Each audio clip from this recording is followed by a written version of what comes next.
right, so what you're looking at right now is the RJ planer rig. So this is what we use with our planer. This is the wind-on planer system. Nick is holding the yo-yo on the end. That would have the hook and the bait. And this is coming up. This is the leader.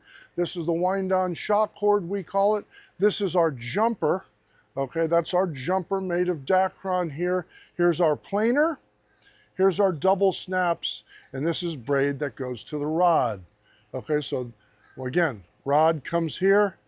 Jumper for the planer. You have a 130 Spro swivel right here, which we're going to talk about in a second.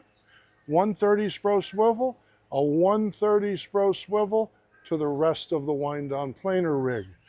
Guys, in this video, I'm going to talk to you about this right here, a couple things. One is this snap swivel setup.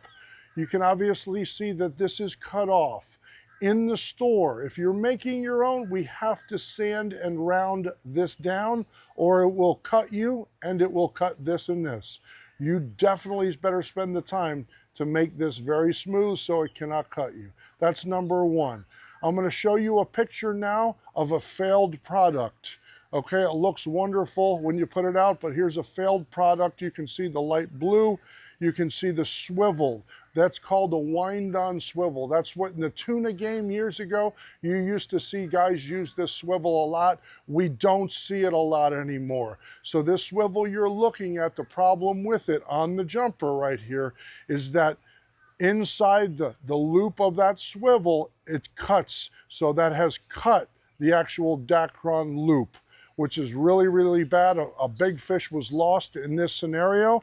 That was sent to me by a customer and with a really big wahoo. So unfortunately, he lost the wahoo, but just because it says wind-on swivel, it's not a wind-on swivel for the application that I'm showing you.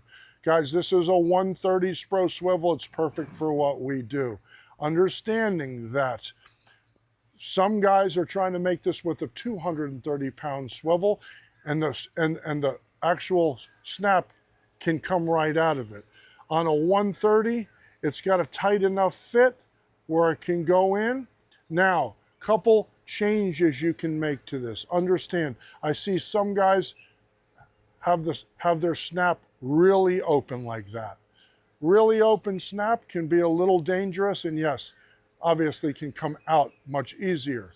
When you have the snap itself, do not be afraid to close that snap almost all the way.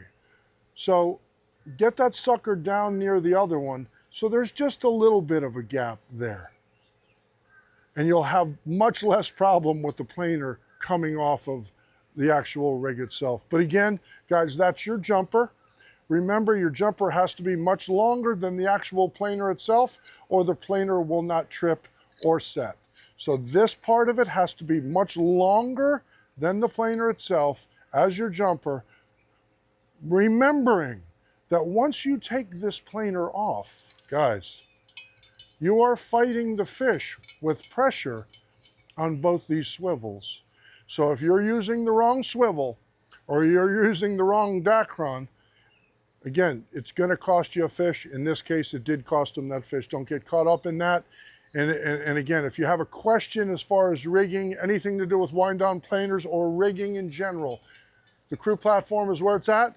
I hope you've enjoyed this one. Tips, tricks, and techniques that keeps us tight. Till next time.